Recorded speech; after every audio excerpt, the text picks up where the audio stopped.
ಸ್ನೇಹಿತರೆ ನಮಸ್ಕಾರ. ಉತ್ತರ ಕನ್ನಡ ಜಿಲ್ಲೆ ಸಿದ್ದಾಪುರ ತಾಲೂಕಿನ ಬಿಳಗಿಯಲ್ಲಿ ರಾಷ್ಟ್ರೀಯ ಚಳುವಳಿಯ ಭಾಗವಾಗಿ 1921 ಆಗಸ್ಟ್ ತಿಂಗಳಿನಲ್ಲಿ 40 ರಿಂದ 50 ಮಕ್ಕಳು ಸರ್ಕಾರಿ ಶಾಲೆಯನ್ನ ತೊರೆದು ರಾಷ್ಟ್ರೀಯ ಶಾಲೆಯನ್ನ ಸೇರಬಯಸ್ತಾರೆ. ಆ ಸಂದರ್ಭದಲ್ಲಿ ಶ್ರೀ ವಾಸುದೇವ ಅನಂತಪ್ರಭು ಹಾಗೂ ಶ್ರೀ ರಾಮಚಂದ್ರ ನಾರಾಯಣ ಬಾಳಗಿಯವರು ಶಿಕ್ಷಕರಾಗಿ ದುಡಿಯಲು ಮುಂದೆ ಬರ್ತಾರೆ. ಊರ ಮಧ್ಯದಲ್ಲಿರುವಂತಹ ಶ್ರೀ ಬಾಳಗೋಡ ಸೀತಾರಾಮಚಂದ್ರ ದೇವಸ್ಥಾನದಲ್ಲಿ ರಾಷ್ಟ್ರೀಯ ಶಾಲೆ ಪ್ರಾರಂಭ ಆಗುತ್ತೆ. ಆ ದೇವಸ್ಥಾನವನ್ನ ನಾನು ನಿಮ್ಗೆ ಈಗ ತೋರಿಸ್ತೀನಿ, ಬನ್ನಿ. ಇದೇ ನೋಡಿ ಬಾಳಗೋಡ ಶ್ರೀ ಸೀತಾರಾಮಚಂದ್ರ ದೇವಸ್ಥಾನ. ಇದೇ ದೇವಸ್ಥಾನದ ಜಗಲಿಯ ಮೇಲೆ ರಾಷ್ಟ್ರೀಯ ಶಾಲೆಯನ್ನ ಪ್ರಾರಂಭ ಮಾಡಿದ್ರು. ಶಾಲೆಯಲ್ಲಿ ನೂಲು ತೆಗೆಯುವುದನ್ನ ವಿದ್ಯಾರ್ಥಿಗಳಿಗೆ ಕಲಿಸಿಕೊಡಲಾಗ್ತಾ ಇತ್ತು ಹಾಗೂ ಖಾದಿ ಬಟ್ಟೆಯನ್ನ ಮಾರುವಂತಹ ವ್ಯವಸ್ಥೆ ಕೂಡ ಇಲ್ಲಿ ಇತ್ತು. ಈ ರಾಷ್ಟ್ರೀಯ ಶಾಲೆಯನ್ನ ಮುಷ್ಟಿ ಫಂಡ್ಗಳ ಮೂಲಕ ನಡೆಸಲಾಗ್ತಾ ಇತ್ತು.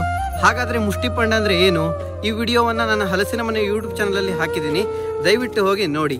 ಸ್ವಾತಂತ್ರ್ಯ ಹೋರಾಟದಲ್ಲಿ ನಮ್ಮ ಉತ್ತರ ಕನ್ನಡ ಜಿಲ್ಲೆಯ ಕೊಡುಗೆ ತುಂಬಾನೇ ಇದೆ. ನಮ್ಮ ಹೆಮ್ಮೆ ನಮ್ಮ ಉತ್ತರ ಕನ್ನಡ. ಜೈ ಹಿಂದ್, ಜೈ ಕರ್ನಾಟಕ ಮಾತೆ.